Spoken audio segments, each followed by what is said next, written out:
Okay, so this is the ad hoc transition committee meeting of the San Diego Commission on Police Practices.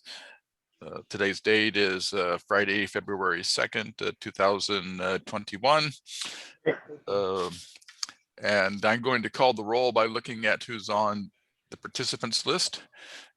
And so we have myself as a chair of the committee. We have our executive director present. We have Kate Yavendetti, who is our liaison with San Diegans for Justice. We have ex officio member Brandon Hilpert, the commission chair. We have Joe Craver, committee member. We have Nancy Vaughn, a committee member, and my list just moved. And we have Patrick Anderson, committee member. Did we receive any public comment, Charmaine? No public comment received. Okay. Then we'll proceed to updates. The implementation ordinance. My understanding is that Joan is going to get something to the PSNL in May. So just so people are aware of the timeline there. The interim operating procedures. I assume that's with the package of stuff that's going to the city council and after the break. Is that correct, Charmaine? That is correct. Okay. And so that covers both B and C, and also includes the ordinance that creates the department. The budget process, Charmaine and I had a meeting with representatives from the Department of Finance immediately after our commission meeting last week. At the commission meeting, at the transition committee meeting, we decided that we would like to have the policy analyst to start at the beginning of the next fiscal year. And so we mentioned that, and we learned that things can't happen that quickly in the city, that in order to create the position, we're going to have to, after it's funded, we have to have a job description. Then we have to go through the Civil Service Commission to make it an exempt position. And then exempt positions have to be created by ordinance. And we know that that's a 6-week process. In addition to the however long it takes to go through the Civil Service Commission, the Civil Service Commission has to give their blessing that it can be a non-represented position. So it looks like it would be impossible to have a person on board before September 1st. And so we said, okay, well, we'd like to change our budget so that that person starts on September 1st instead of a January 1st. Then they told us that it was too late to put it in the initial budget because they had submitted the budget that morning. I guess their deadline was noon. However, it doesn't mean that we can't have it modified. It just means that they have a cutoff date when they prepare their initial budget. And so when the initial budget comes out, which, Charmaine, correct me if I'm wrong, but for some reason, April 12th is sticking in my mind of when the initial budget is going to be released. Does that sound right to you?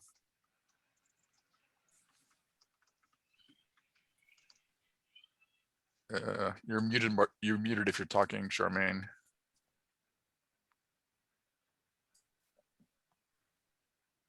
Sorry, what was that? Oh, the initial budget, they gave us a date when we're going to release it, and it seems to me like it was April the 12th. Does that sound correct to you? Do you recall? I think it was mid-April. Okay. I can double check. Okay. Anyway, I'm sure it's mid-April. April 12th is sticking in my mind, but I'm not quite sure about that. And then we have no changes on the standing rules and website changes since last week.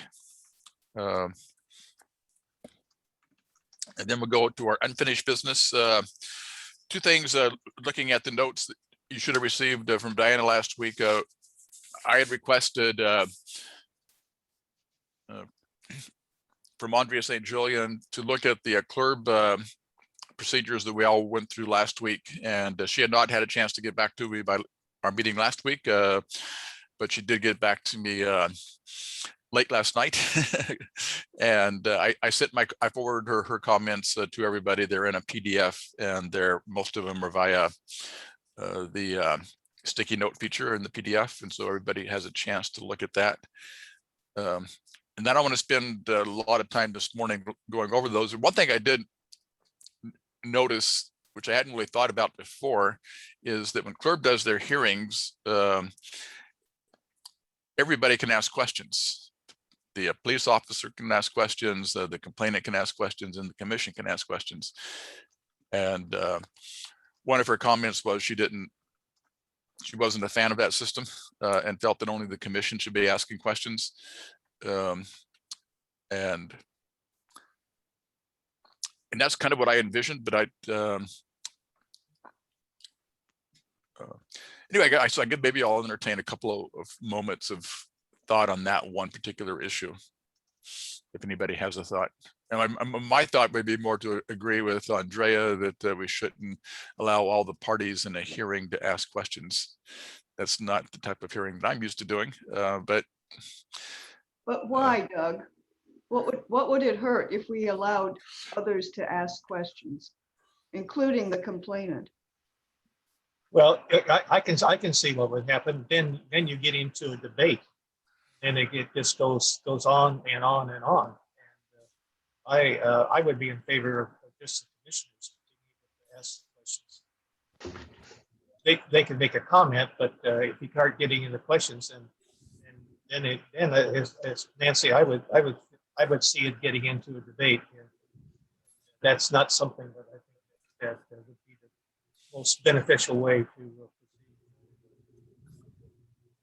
So, yeah, I mean, and I guess it's just I've run disciplinary hearings at the university, you know, and the questions generally flow from the from the hearing body or the hearing officer, and not from the participants. Okay, I have a comment about that. I think it would be very intimidating to have the police officer be able to ask questions of the complainant. And that's extremely problematic. So I do think it should just be the commission members who are involved in that.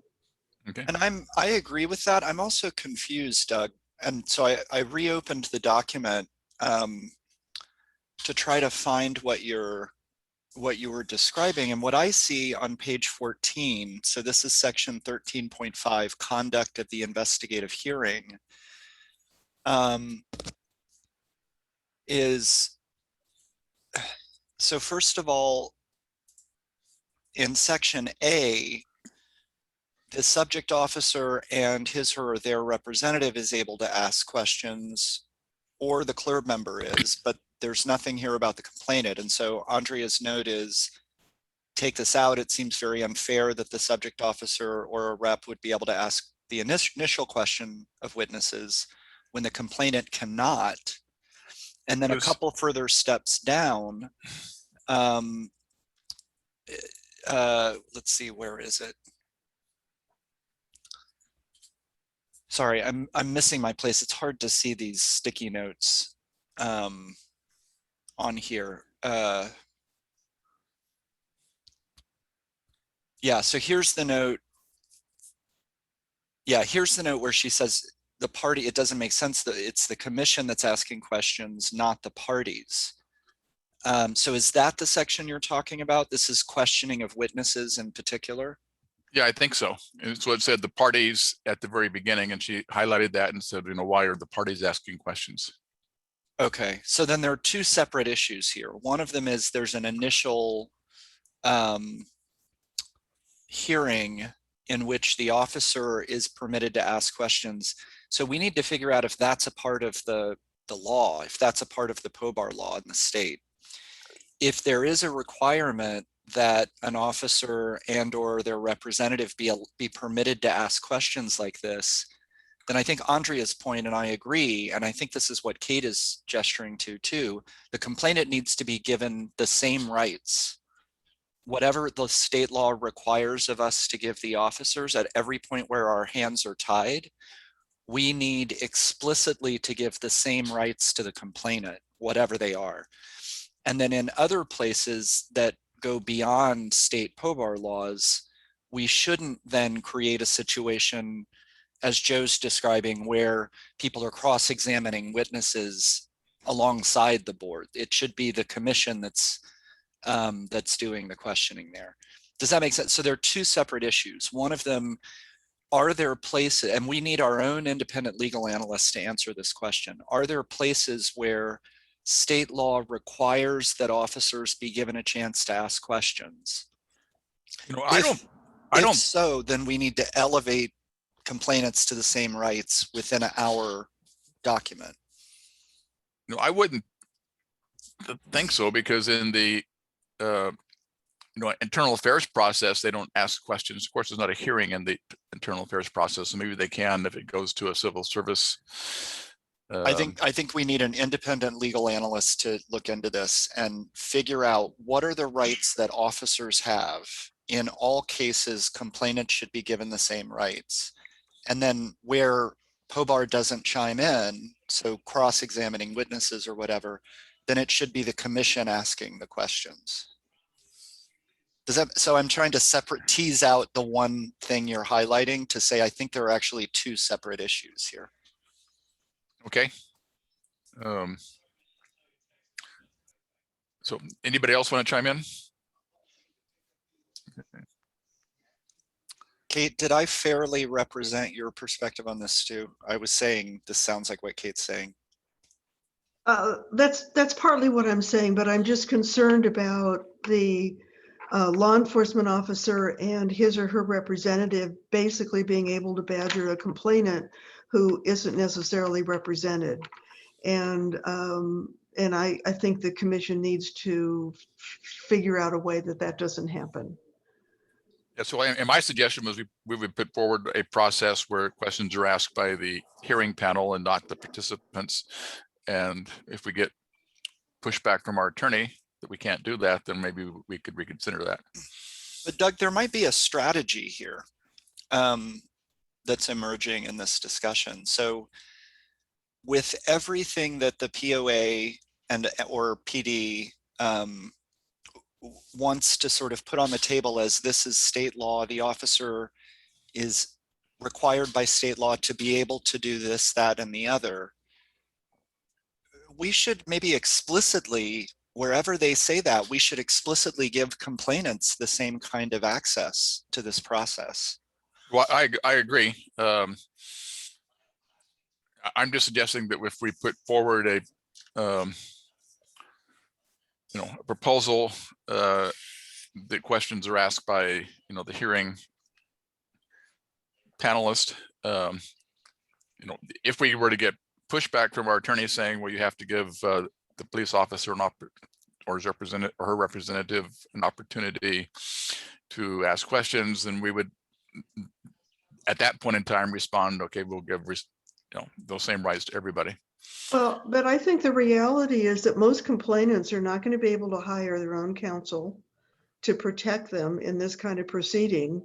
And I'm sure that the commission is not going to have funds to have a pro bono panel. So that's the kind of thing that I'm concerned about. I think we all agree that, and but if the law requires that the officer have that opportunity, then I agree with Patrick. We need to give that same Right. opportunity to the complainant. Should we write into the budget,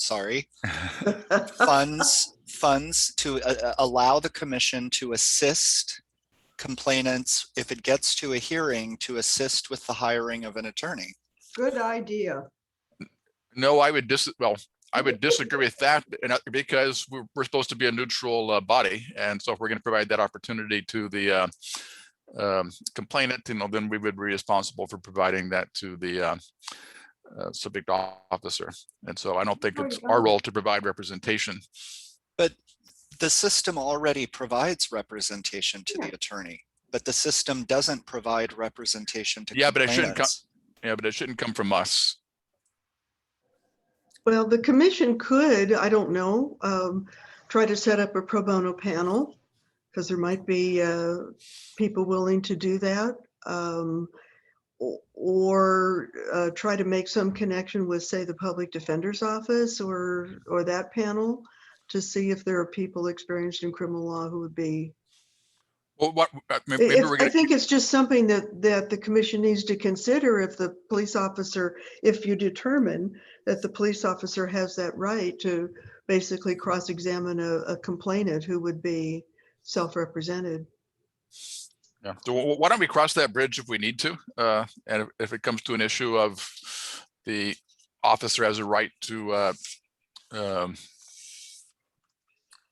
ask questions or have the representative ask questions, you know, then we can at that point in time figure out how we could afford a similar opportunity to the complainant, and that's a possibility, Kate. And I just want to go down that road if we don't need to go down that road. And so maybe I opened a can of worms, but I didn't need to. But that was one thing that stood out in my mind, because I wasn't envisioning a hearing where everybody asks questions. Although sometimes, you know, as a hearing officer, you can kind of move things into an informal discussion. So sometimes, you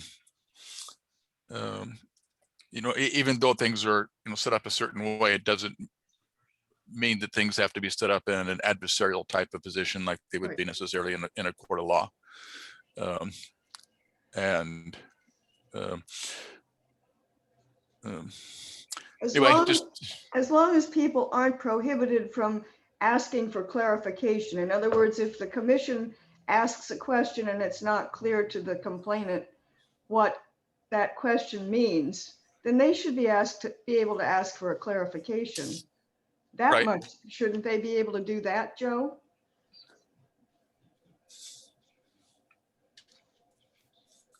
No answer.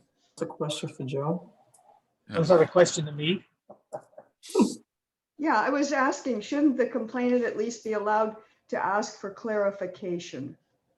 Well, you know, I would think so, but you know, I feel like Doug, let's plow that ground downstream. right. So I don't think we're going to get a resolution Right. right now. Today. I think we can talk about this the rest of the afternoon. I think Joe's right. So why don't we move on? I think that that was just one thing that stood out in my mind, maybe because I hadn't thought about it before until I saw that comment. Patrick, you were going to talk to John, and I forget his last name, starts with an A. Alden. Alden, did you? I did speak to John Alden, and I told Charmaine this and Brandon before, but I should say to all of you, I'm mostly recovered from the second Moderna dose. I'm better than I was a few days ago, much better, but I'm still only at about 70–75%. I've still got some of the disorienting symptoms, so bear with me. I spoke to John on Friday afternoon. He's wonderful. He has a lot of experience. He's a lot like Jason in this respect. So he was able to answer my questions in very thoughtful and experienced ways. And so I got some good responses from him. I also, you know, one of the lessons that I remember Jason teaching us at last year's NACOL conference, but also repeating in all of the visits he's done for us, is that at the end of a good interview, you always ask the person, are there things I didn't ask you, but that I should have asked you? And so I did that too. And I'll start there. The good news is all the questions he asked me were about things that we already have or have access to, or you know, so he asked, for example, do you think they'll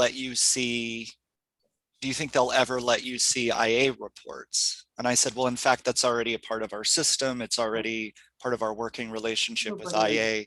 And he was shocked by that, but very pleased.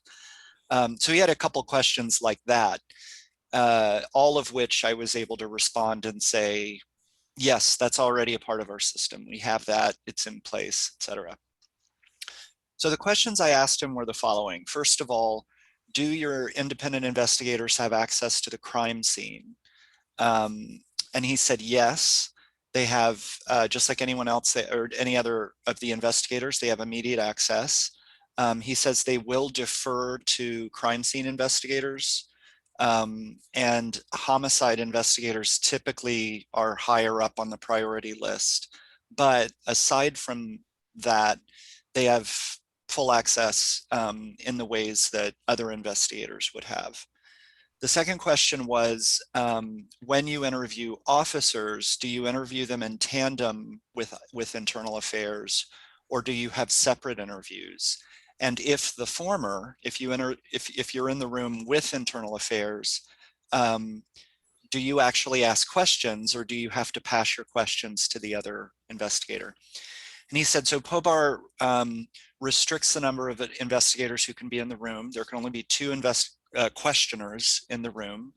And the Oakland, I'm forgetting the acronym, CRPA, I think, their investigator, there's 1 investigator from that organization and 1 investigator from IA in the room together. But it's important to remember that there's that 2 questioner limit on interviews with officers. He said, so there's another really important POBAR thing here. So he said, occasionally it will happen that the Oversight Commission will do will do an interview separately after internal affairs, but the California state law requires that if an officer is called for a second administrative interview, the officer must have access to the entire investigation file, all the evidence, all the interviews, body-worn camera, everything the investigator has, the officer has to have. So if the commission is doing the second interview, they're at a disadvantage because they're considered an administrative interview, even though it's different from internal affairs. So they have to give over everything they have. The officer has to be able to view body-worn camera, not only their own, but other officers and so on. So I think this is important for us to take into consideration when we think about moving forward, participating with IA or being a separate interview after IA. Did he have a recommendation of which? He likes the system they have. He says they have a good working relationship with internal affairs. They're able to maintain independent investigations. He was confident about that. And he thought it was better for them for most investigations that they're on equal footing with internal affairs in that interview as 2 separate investigators asking questions. Hey, Patrick, sorry to interrupt. Do they work together on coming up with questions, or do they work totally separately? It sounds like they have a really good working relationship. So the investigations are independent, but there are going to be overlaps in evidence sharing and so on. I didn't ask him, do the 2 investigators strategize about an interview, which would have led to a fuller discussion about that. He welcomed me to reach out to him anytime, so I'm happy to go back to him. But my general impression is that the commission investigators and the IA investigators do talk to each other, but are pretty confident that they're keeping independent investigations going. Or they might even have the same questions, and as they go through it, they just kind of That's right. check it off before you've been answered. Yeah, that was my impression. To your point, and to your point that you just brought up, and it's one of the issues we've already had, is if we were to ask for an officer to come in for a second interview, that same issue comes into play where Right. they suddenly have access to everything with the exception of the working file that IA was working on. The officer and their representative have access to everything, which can be problematic for other reasons. Yep. Okay, and then the last thing Doug. Yeah. The joint interviews are only of the subject officer, right? Not of the complainant and witnesses. So when it comes to people other than the subject officer, he said, so I asked him about this, and this gets to the second question, or the third question I asked him. He said that it varies. Sometimes they'll do, it's he said what we know to be true. It's hard to get multiple interviews with non-officers, just people in the community, whether they're the complainants or witnesses. And so often he said the two investigators would work together in the same way they do with an officer, not work together, but interview in the same time and place. Sometimes if a complaint comes directly to the commission, then they would do an intake interview, an investigator might go ahead and reach out and do an interview, and then internal affairs would follow up later. Sometimes, so I did, we did get to talking about interviews with complainants in particular. And he confirmed something we started talking about last week, that it's not uncommon for a complainant or even just a witness to be intimidated by officers, to refuse to speak to officers of any kind, not to engage with an internal affairs investigation, and so on. And so in those cases, obviously it's the commission doing the interviews. I followed up to ask, so then what happens with those interviews? Does IA get access to them? And he said, no, these are independent, these are commission interviews. So even if internal affairs is doing an investigation, the commission's investigator is not going to hand over the interviews they do with the public. I mean, he was immediately almost angry about that, the idea that the commission would do such a thing. That was the bulk of our conversation. He's a really wonderful, I guess, colleague, Charmaine. He's knowledgeable, long experience in law in San Francisco and the Bay Area, but also in oversight. He sort of deliberately transitioned at a certain point in his legal career to focus on accountability. And it was a great conversation. He's a very nice guy, good listener, thinks through things carefully. So I'd encourage reaching out to Oakland and partnering with them in the future. Well, and just to be sure that I understand POBAR, and I know you're not an attorney, but the two interview or the second interview provision would not come into play if we were to do separate interviews, correct? Oh, no, it does come into play. Yes, it does. That's the problem. So if our investigator, so if IA does an investigation, interviews them, and our investigator does it, whoever does it second has to. That's right. That's the problem. That's the wall. And Okay. there's no way that a subject officer would agree to be interviewed by the commission first. I mean, there's no way that internal affairs would permit that. So the commission would always be at a disadvantage. Okay, then it sounds like we would want them to have a joint interview, and to have both parties, I mean, both agencies or entities have the ability to ask questions in that joint interview. And so we've got challenges on both ends here. So that second interview thing, I think is a deal breaker. I think that's a no-go.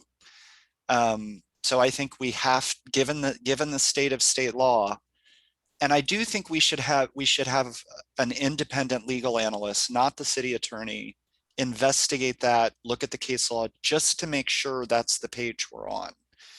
But if that's true, then we need to find a way to do joint interviews with subject officers. And now the problem here is that only two people can be in the room asking questions. And you've got the investigating sergeant in internal affairs. And so we need to get an agreement that the commission's investigator is the second person, period. Now, can they, you can have more than two in the room, only two asking questions. Is that correct? I don't know the specifics. But I'm going to guess that POA has a strong opinion on this. So I would strongly recommend we get an independent legal analyst who's familiar with this body of law to to help. We're not experts, so let's get an expert to help us answer this question. I did forget to mention one thing. Oakland has city law or a city charter that uses shall language in terms of compelling officers respond to commission questions. And on top of that, they have a strong MOU with PD. So he said he felt, and I think this is where Jason was coming from when he was urging us to get this in writing in multiple ways. So he was stressing that they have two tandem shall documents, the MOU and the city charter. Okay. I think it was the city charter. So that's all very useful. Thank you, Patrick. What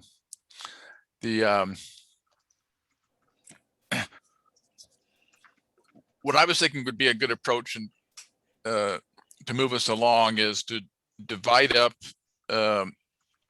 with regard to investigations, those things that we think should be in the implementation ordinance. Those things that should be in the standard operating procedures. Those things that should be in an MOU. And then those things that can be included in the commission's operating procedures. The difference being that the commission's operating procedures can be changed at any time by the commission and doesn't have to be approved by the city council or anybody else. I have an opinion. Surprise, surprise. Just about the things I was just talking about. I think the shall language needs to be in both, as they're recommending.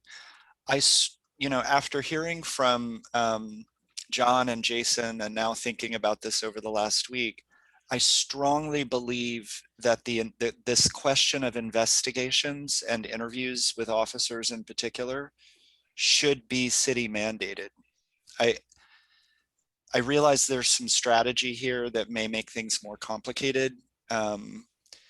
And an MOU might be seen as a more doable path forward. But I just feel like that this information was so helpful of, on one hand, if you're doing the second interview, you're at a disadvantage because your case file is opened and they get to see all the BWC and so on. On the other hand, you've got this limit of one-on-one, you can only have two questioners. I just feel like if we have the weight of the city council behind ensuring that we get one of those questioning spots, it's going to put us on stronger footing. That's my strong opinion. Okay. And if I can add something really go ahead too. Sorry, I was going to say, we have to keep in mind that Oakland has two essentially oversight groups that have to do with the police. John is part of essentially what was like the CRB, the CPP, but they also have a police commission, and the department there doesn't share information with the police commission, but they will share it with the CPRA. So it's this weird issue. Like when we started talking to them about a year ago, I had a conversation with, at the time, I think it was like the vice chair of the commission, and they actually said that Oakland PD does not share information with them in a lot of cases. So it's a weird hybrid they have, because they have two groups that oversee the department there, whereas we only have one. But I mean, obviously, I think we would want to have Patrick, to your point, we'd want to have like the most clear, I'm trying to think of the best way to put this. We want to have the most clear documents to say that the department will share information with us, and not have this weird little loophole like, oh, well, you don't get this because it wasn't specified in the charter or an MOU or whatever, because I would hate to see a loophole prevent things from moving forward. Okay, so just to go back for a second, before we get into the specifics of which should be in which document, and things can be in multiple documents at differing levels. Does everybody agree that it would be helpful to distinguish what should be in the ordinance, what should be in the standard operating procedures, what should be in the memorandum of understanding, and then what should be in the commission's internal procedures, which maybe for the sake of clarity, we can call standing rules, since this we use with currently with the in our bylaws. Is there any objection to do that? So I'm thinking that if we can move it forward, and if we can send a list to the city attorney saying these are the things that we think need to be included in the ordinance in kind of a bullet format, and in the standard operating procedures. And then once we get concurrence from them, that's the way that they would like to proceed, then we can offer to suggest language, especially for the standard operating procedures. Because I think it'd be helpful for us to be in the driver's seat and to come up with the standard operating procedures for investigations, rather than allow the city attorney to draft those, just like we did, with the interim ones. And so if that's okay with everybody, maybe we can talk about some of these, and then I can maybe put some pencil to paper, and I can send something out prior to next week's meeting, and we can take a look at it to see if maybe we can come up with something to send to the city attorney. But one issue that has arisen is we think that we should be able to compel officers to answer questions from the commission, not only to attend, but to respond to questions from the commission. Where does that belong? Does that belong in standard operating procedures? It belongs, if Oakland is to be believed, it needs to belong in both the ordinance and an MOU. Right, Okay, but not the standard operating procedures. why not? I don't know why it would be in the, well, I guess you can just put a sentence saying officers shall attend and respond to questions. Okay, but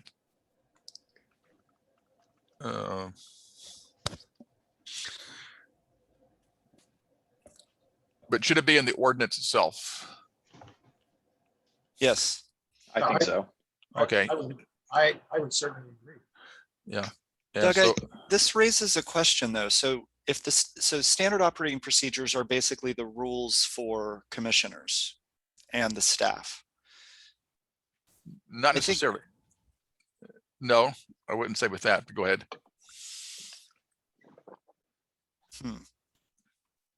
It's, I just feel like, I think maybe this, Patrick, this is where you're going. I just feel like if we had that only in our standard operating procedures, I could see the department going, well, that's your document, that's not Yeah, ours. We exactly. don't have to do anything.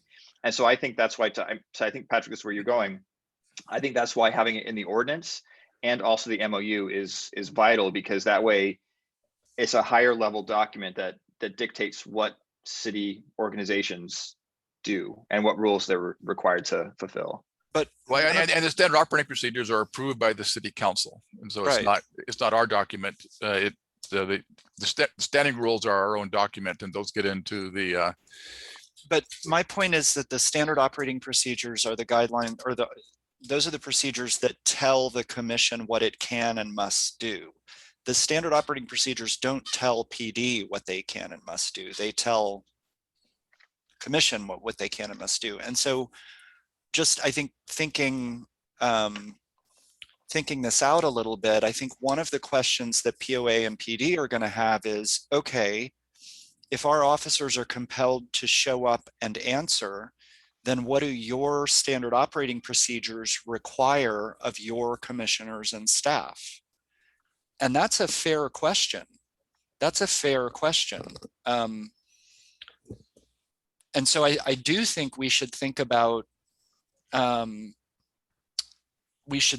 question, what are the, do you see where I'm going with this? Like what, it's going to be harder to do the compelled testimony if there's just sort of a free rein in terms of what commissioners and staff can ask, how the process, but I think what we could do is have in the ordinance, which has the effect of law, but it also is difficult to change because you have to go through the whole ordinance process, that the commission has the authority to compel officers to attend.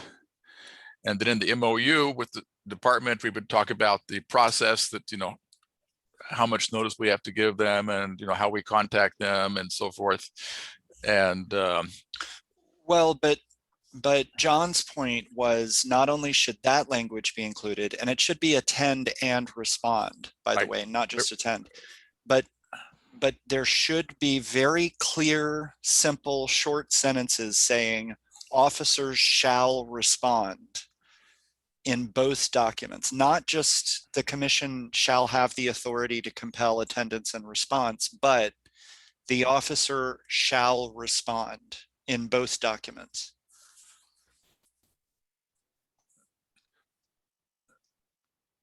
well, I think we're saying the same thing. In other words, compel them to attend and respond.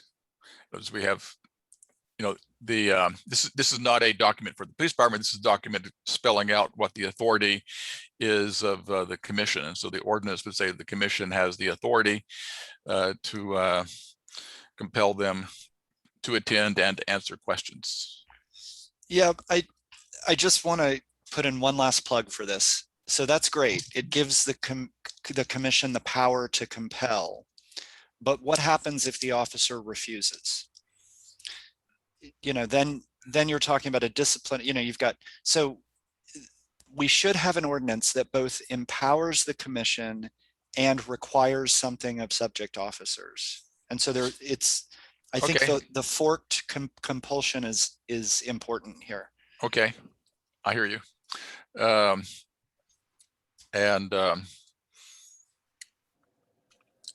Other key things, like some that come to mind, which one that comes to mind that we think is critical is that the IA not in closing investigations, and this goes back to the review. So maybe it doesn't belong in this discussion, but maybe it does. But part of the MOU should be that the IA will not close investigations until the commission has had a chance to review it. The ability to do a hearing, that I think needs to be in the ordinance. You know, and then how you do the hearing in a broad scale should be in the standard operating procedures. But all you really need to do in the ordinance, I think, is to spell out what a hearing is and say that the commission has the authority to conduct hearings. And then you have like an outline of the basics, there.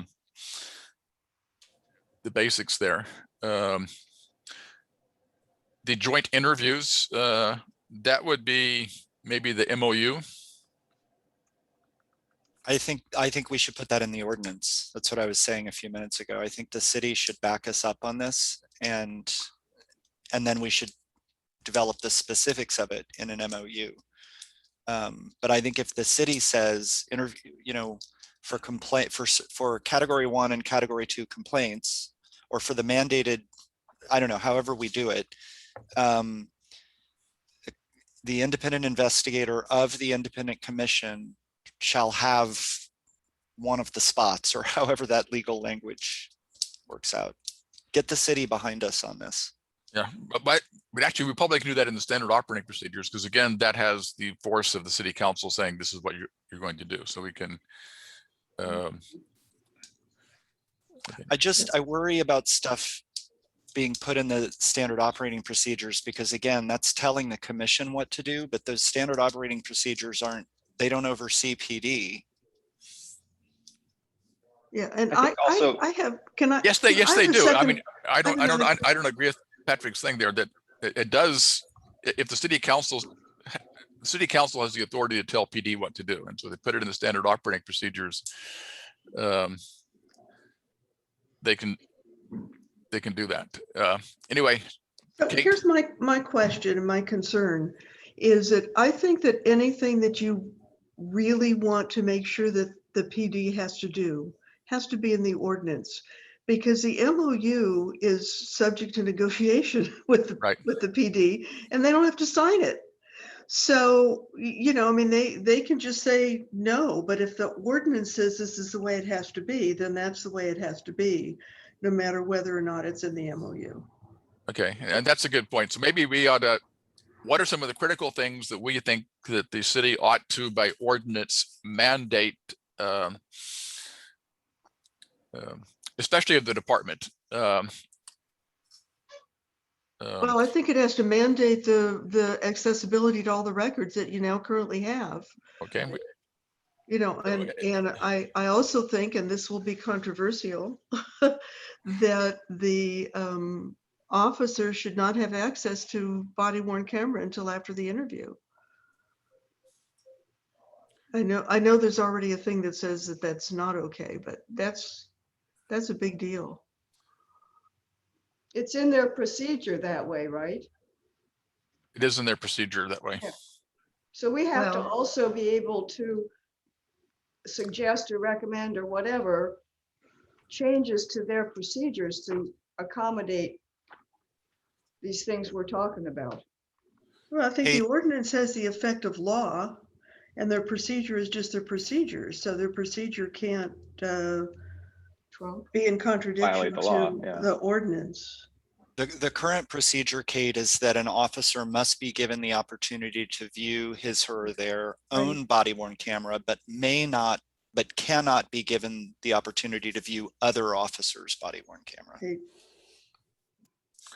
Okay, so And I think other, also, I was gonna say, sorry to interrupt. I think the other thing is, I think right now we have a decent relationship with the police department, but I think when we're drafting this, we need to be thinking, well, what happens in 10 years when maybe it isn't a positive relationship? And maybe you have a chief of police who does not want to share information with the commission. That's why I think we need to have the structure that sets it out, that kind of formalizes and encapsulates, we will always have this access, and it doesn't depend on who the mayor is, who the city council is, who the chief of police is. okay, yeah, and so I agree with Kate that we need to have the accessibility to all records in the ordinance, and then in the MOU, we can also, clarify this is how you request it and how many days, and maybe the long list of documents that San Francisco has of this is all the things that you have access to, and so forth. So far we have the commission has the ability to compel and have the ordinance require that the officers attend and be responsive. Gives the commission the ability to conduct hearings, accessibility to all records. What are some other things that are critical to the investigation process? The joint hearing. Review. Wait, I have the hearing. What? Oh, the joint interview was the next one. Okay. Yeah, I think we already had the hearing, and we had the joint interviews, with the joint interviews being in both the ordinance and the MOU. Okay. Right. Okay.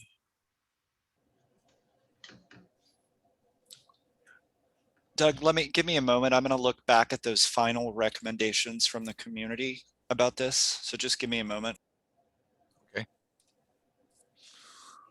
Doug, where would Uh, the prohibition about closing the case, where would that be written? That probably would be in the MOU. Okay. Is that the only place? And does an MOU trump whatever is in their procedures? Because their procedures talk about that when they talk about complaints. One, We could put it in the standard operating procedures too. still, like Patrick said, that's just about what we, Right, and so that's why I think it would be good to, since it's not really clear that the standard operating procedures, are used to tell the department what to do, that we could have it in there as this is, that the PD doesn't close the case until we've completed the investigation, but then we would also include that in the MOU so that we have their sign off on that. Subject to the rule that we have to get a decision about discipline to them 2 months before the end of the year.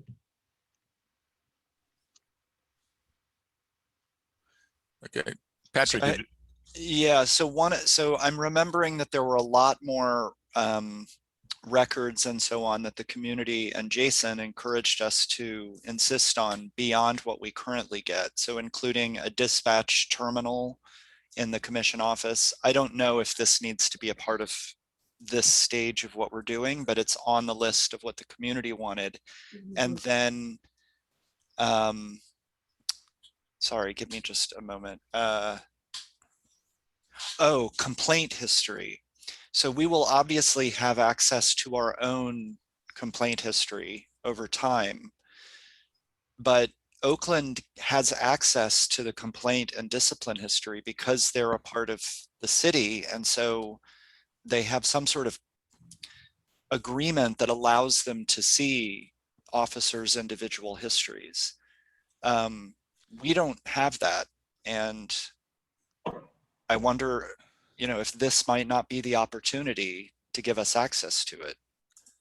I think it is, but I think it's most relevant as it relates to discipline.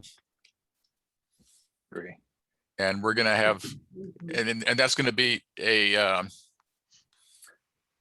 I don't know that the community would agree with that. I think the community would think we also want a complaint history, especially when it comes to the new kinds of discipline that we're going to have access to, the internal investigations for DUIs and domestic violence and so on.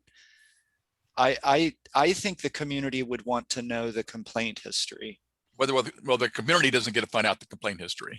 No, I know, but I think the community would want the commission to have access to the Okay, complaint history. Okay, and so I guess the question is, what is the purpose of the complaint history? Well, it's similar to a kind of to the auditing function. Well, first of all, I think we have to be honest here. The community, many parts of the community believe strongly that the outcome of many investigations and reviews are not sufficient. And that's one of the reasons Measure B passed the way that it did. So they believe that there's a great disparity in actual problems with SDPD and sustained findings. And so there is the very strong sentiment that having a complaint history gives a better picture of the larger structural situation here. If that makes sense. It does, but I'm asking how, with regard to, so I can see where the complaint history is relevant with regard to discipline, and it's relevant in regard to the auditing function. Is it relevant to the investigation function, I guess is my question. My comment is I think it shows a pattern of conduct, and we use that frequently in other kinds of court procedures. If you've got a pattern of conduct, whether or not there's been discipline, and this officer continues to do the same thing, or the complaints are filed alleging something very similar, I think that's real important for the commission to know. Not that you can say, oh, well, yeah, there's been prior complaints, so we assume that this one's true. But I think it's essential to look at a history like that. Well, I like to chime in on here in a minute. I think it's good to have that information, but if we had all that information, what would we do with it? The police department, it gives out the discipline, so it would be useful information or nice information, but. Yeah, but Joe, I mean, which is why I say that we will have the ability, we have the authority now to make discipline recommendations, which the CRB didn't have that authority. And in order to make a discipline recommendation, you have to have access to the complaint history, or at least the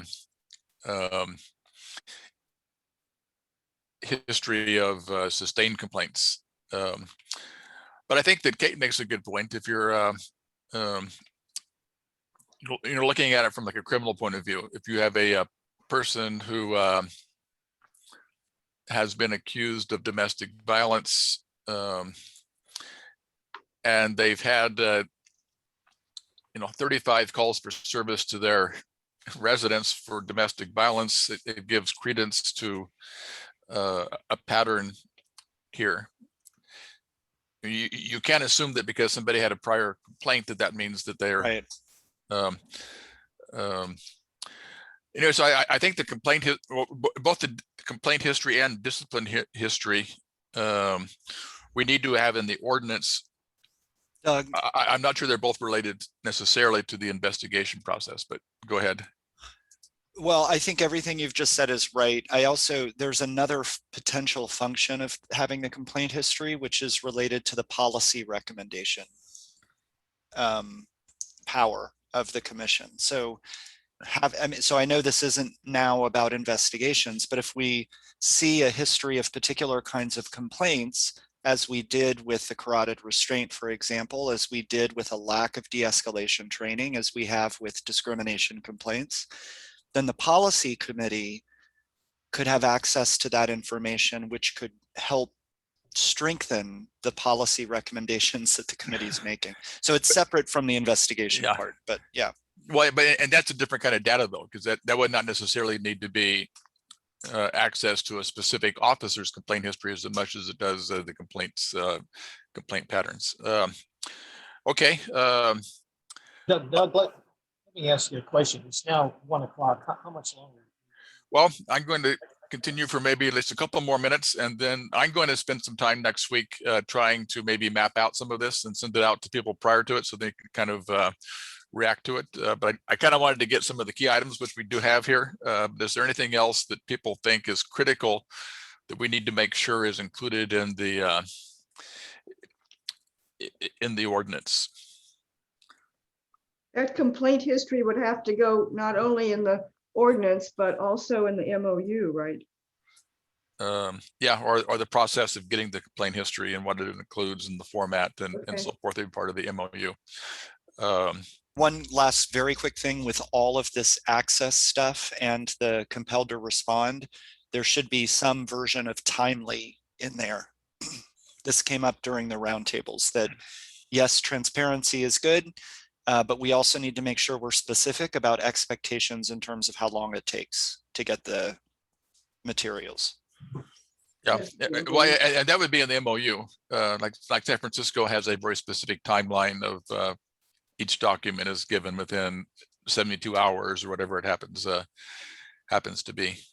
You know, Patrick, that's a very good point, because they could slow dance getting that information to us, and we'd never be able to get it. So I think there needs to be a suspense. That's a very, very good. Okay. Anyway, so my thought is we would give to Joan after this committee approves it, a list of this is what we think needs to be in the ordinance.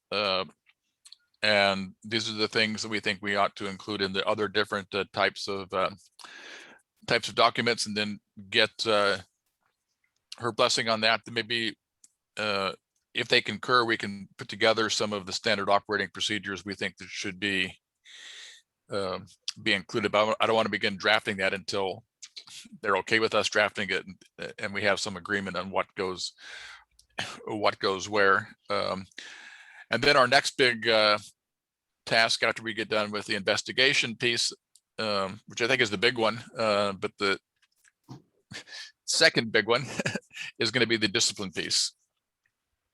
So, but I think I have enough information to begin working on this mapping out process. Is there anything else any other issues or concerns that people want to bring up today? I have a question, Doug. We've been talking about Joan creating these documents. Is Joan involved in creating the MOU also? I would think not. Who does that? I think wouldn't that be our attorney and then working with whoever at the police department Yes, I think we would take the lead, and then our attorney would help us, and then we work with the police department, and that would be a negotiation between us and the department. That's not something that we would need the city attorney to be involved in, nor is it appropriate for the city attorney to be involved in. Okay, good. Thank you. Okay, hearing no additional concerns, we will meet next Friday at noon. And I just have one comment. I assume everybody saw the article in the UT today that quoted Brandon extensively Yes. about the protest policy. Oh, I didn't see it yet. I haven't seen it. yes, It's you in the did. UT. There's an article on the I- first page by Alex Riggins about the CPP's memo about the protest policy. the first So- page of the local section. Yes, first page local. So check it out, folks. I have to go. I have a hearing. Goodbye. It's been a Okay, pleasure. bye. Hi, Great Kate. weekend. Escape. Yeah, Charmaine, I texted you the article this morning. I'll go back and check. Thank you. That was what sparked my whole comment of the fact that my personal phone number is now broadcast for the whole world to see. Yeah, I saw that part. Yeah. That's what sparked that one. Okay. Okay, Thanks, guys. everybody, Charmaine, thank you for all your work. You're both doing an incredible amount. Thank you. okay. Thank you, everyone. Happy Easter, everybody. People who celebrate it, and have a good weekend. Yes, have a Happy great Friday. weekend. Bye-bye. Thanks, guys. Thank you, guys.